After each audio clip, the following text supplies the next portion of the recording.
আর নাহলে থার্ড ওয়ার্ল্ডে যেতে হবে। ওটা তো ট্রাম্প ওই চান্স নেবে না। ট্রাম্পের হুম রেটিং পড়ে গেছে। কংগ্রেসে তার বিরুদ্ধে, রিপাবলিকান ডেমোক্রেট এরাও তার বিরুদ্ধে চলে যাচ্ছে, পাবলিক রেটিং চলে এগেনস্টে যাচ্ছে। এবং মিলিটারি কিন্তু প্রথম আমেরিকান মিলিটারি প্ল্যানিং এ তাকে বলেছিল যে প্রেসিডেন্ট আপনি এই এই যুদ্ধের সূচনা করেন না, কিন্তু মিলিটারি প্ল্যানিং পরামর্শ ট্রাম্প শুনে নাই। হুম এখন দেখা যাক, ওর মধ্যে দুটো ভাগ হয়ে গেছে। হুম ডিপ্লোম্যাটদের মধ্যে ধরেন যে তাদের যে সেক্রেটারি অফ স্টেট আছে, সে বলছে যে আমি তো ডিপ্লোম্যাটিক্যালি আইসোলেটেড হয়ে যাচ্ছি। মিলিটারি হুম জেনারেল যে chairman of this joint stuffs committee, উনি বলছেন যে এটা মিলিটারিলি ফিজিবল হবে না। মানে আমরা করেছি, যথেষ্ট করেছি, ফাইন, বাট এখনো তো তারা গিভ আপ করতেছে না। তবে আমার মনে হয় এটা আর বেশি দিন চলা উচিত না, যদি সামগ্রিক কিন্তু অর্থে দেখি আমি। কিন্তু সহজে তো হুম। বন্ধ করারও কোনো আলামত আমরা দেখতে পাচ্ছি না। যেভাবে আজকেই তো ট্রাম্প বলল, কিছুক্ষণ আগের নিউজে দেখলাম যে আগামী সপ্তাহে আরো কঠিন, মানে কঠিন বলতে আসলে কি, ইতিমধ্যে তো অনেক কিছুই দাবি করা হচ্ছে যে কিভাবে আঘাত করেছে। না, কঠিন বলতে তো বললামই তো যে তাদের হুম। বিমান প্রতিরক্ষা ব্যবস্থাকে ধ্বংস করে দিয়েছে, ঠিক। মিসাইল প্রতিরক্ষা ব্যবস্থাকেও তারা অনেকখানি ধ্বংস করেছে, বাট তাদের আছে আরো, তারা চালিয়ে যেতে তারা পারবে। যে বলছে যে মিসাইল তবে হ্যাঁ, যেখানে, মিসাইলের কারখানা সেটাকে ধ্বংস করছে, এরকমটাও তো দাবি ধ্বংস করছে। করছে, আর কতখানি করতেছে। হুম সেক্রেটারি অফ ডিফেন্সের কথা শুনলে মনে হচ্ছে সব শেষ করে দিয়েছে। ওদের সেন্ট্রাল কমান্ডের কমান্ডার জেনারেল যে আছেন, উনি বলছেন আমরা সব শেষ করে দিচ্ছি। কিন্তু আমেরিকান প্রেস তো আলাদা বলতেছে, ওদের সিএনএন আলাদা বলতেছে, ওদের সিভিল সোসাইটি তো অন্যরকম বলতেছে, কংগ্রেসম্যান তো অন্যরকম বলতেছে, ওই যে মিয়ার যে প্রফেসর, এটা এক্সপার্ট এই সাবজেক্টের, উনি তো অন্যরকম বলতেছেন। হ্যাঁ, অবশ্যই ইরানের প্রচুর ক্ষতি হয়েছে, হতেই হবে। হুম দুটো এত বড় বড় পাওয়ার, আমেরিকা এবং ইসরায়েল একসঙ্গে তারা যুদ্ধ করতেছে, হুম এবং তাদের এয়ারফোর্স তো বললাম, the best air force in the world, both America and Israel. But কিন্তু যুদ্ধটা তো অন্য অন্য আঙ্গিকে চলে গেছে। এখানে তো কিন্তু আহ, বিশ্বের অর্থনীতি এখানে ইনভলভ, বিশ্বের কূটনীতি এখানে ইনভলভ। এখন কেন, যদি ইরান আসলে আণবিক শক্তি পেয়ে থাকে, তাহলে তো অন্য দিকে চলে যাবে। তবে ইরান বোধহয় একটা ওই শর্তে তিনবার, কিন্তু গত 3 দিনের মধ্যে তিনবার তাদেরকে দেওয়া হয়েছে, প্রস্তাব দেওয়া হয়েছে তোমরা সিজ ফায়ার করো, বাট ইরান সিজ ফায়ারে রাজি হচ্ছে না। তাদের কন্ডিশন দিয়ে সিজ ফায়ার দিচ্ছে, ইরান চাচ্ছে আনকন্ডিশনাল সিজ ফায়ার প্রস্তাব দিতে হবে, সেটা ইরান এখনো মানতেছে না। দেখা যাক, something will come out, something will come, because France যদি ব্যাক না করে, জার্মানি যদি ব্যাক না করে, ইংল্যান্ড তো একটু দূরে সরে আছে, কিছুটা দিয়ে সরে আছে, একটা ফ্রিগেট না একটা ডেস্ট্রয়ার পাঠিয়ে দিয়েছে, দূরে সরে রেখেছে। এবং জাপান এবং সাউথ কোরিয়া বলেছে আমরা তো টিকতেই পারবো না আমাদের তেল না আসলে।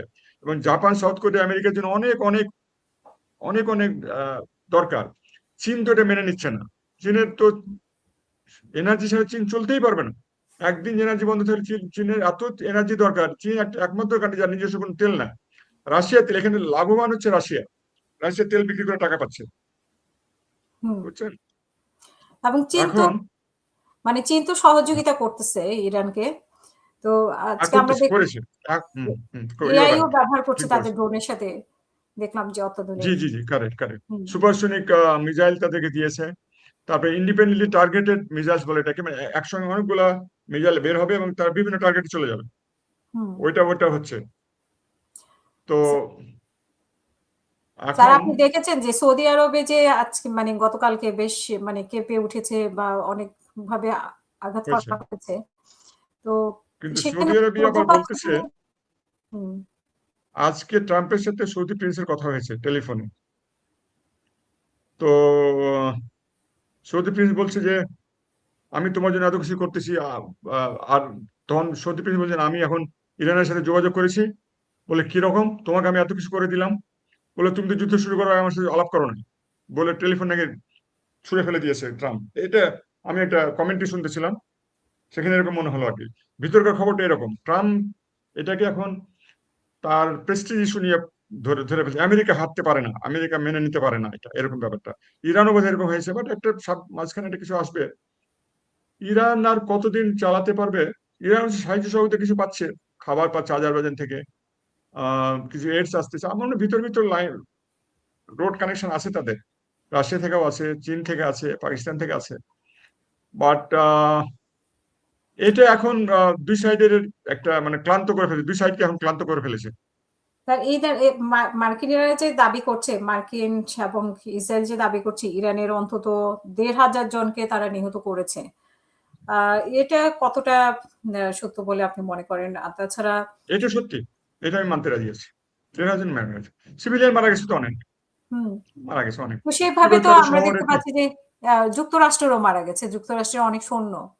এখানে একটা মারা বডি গেছে, মারা ব্যাগের গেছে। একটা বিষয় আছে যে বডি ব্যাগ কতটা আসে সেটার উপর নাকি একটু আপনি, হ্যাঁ, তাহলে খুব একটা সুন্দর প্রসঙ্গে আপনি অবতারণা করেছেন। আপনাকে আমি বলি, হুম, আমেরিকান জনগণ বডি ব্যাগ সহ্য করবে না।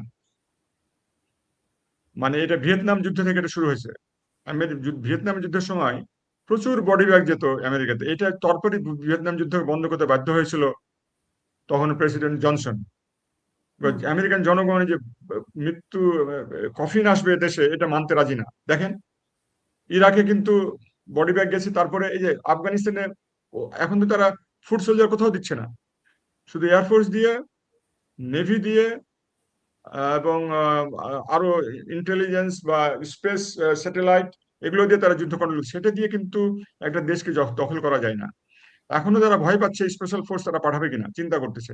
৫০,০০০ স্পেশাল ফোর্স কিন্তু অলরেডি ওখানে রেডি আছে, কিন্তু পঞ্চাশ হুম, হাজার স্পেশাল ফোর্স ইরানের মতো জায়গাতে যদি ঢুকে যায়, ওই খুঁজে পাওয়া যাবে না। ইরানের তিন তিন দিকে বড় বড় পাহাড়, মাঝখানে একটা মরুভূমি, এবং গরম মরুভূমি ওখানে, হুম, ওখানে টিকবে না তারা। আর স্পেশাল ফোর্স ওই জন্য আর তখন বডি ব্যাগ যাওয়া শুরু করবে। বডি ব্যাগ যাওয়া শুরু করলে আমেরিকান পাবলিক একদম রাস্তায় নেমে যাবে, এটা মেনে নিবে না। হুম, বোধহয় ওরা সব কথা বলতেছে না, ব্রিফিং এ তারা সব কথা বলতেছে না। কোনো একটা অপারেশন তাদের ১৯ জন মারা গেছে, আহ, আহ, নৌবাহিনীর সৈনিক মারা গেছে, এটা কিন্তু তারা বলে নাই, ওপেনলি বলে নাই। হুম, হুম, বডি ব্যাগটাতে তারা খুবই ভয় পায়, এবং হুম, ফুড সোলজারটা ইরানে নামাতে তারা ভীষণ ভয় পাচ্ছে। এবং আমি আবারও বলতেছি যে তারা কূটনৈতিক ভাবে পর্যদস্ত হয়ে যাচ্ছে, অর্থনৈতিক ভাবে দুনিয়া পর্যদস্ত হয়ে যাচ্ছে। সেই ক্ষেত্রে আমি মনে করব একটা সলিউশন কাউরে আসা উচিত। সৌদি আরব এটা করতে পারে, ওমান করতে পারে, ধরেন ফ্রান্সের কথা শুনবে না, ফ্রান্সকে আবার পছন্দ করে না, ট্রাম্প পছন্দ করে না। ইটালি কিছুটা করতে পারে, রাশিয়া চায়না করবে।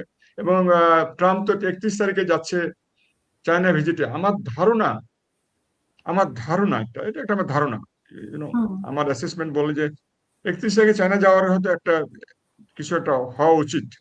বিকজ চায়নাতে গেলে তো ট্রাম্পকে একটা কিছু হাতে করে যেতে হবে তো।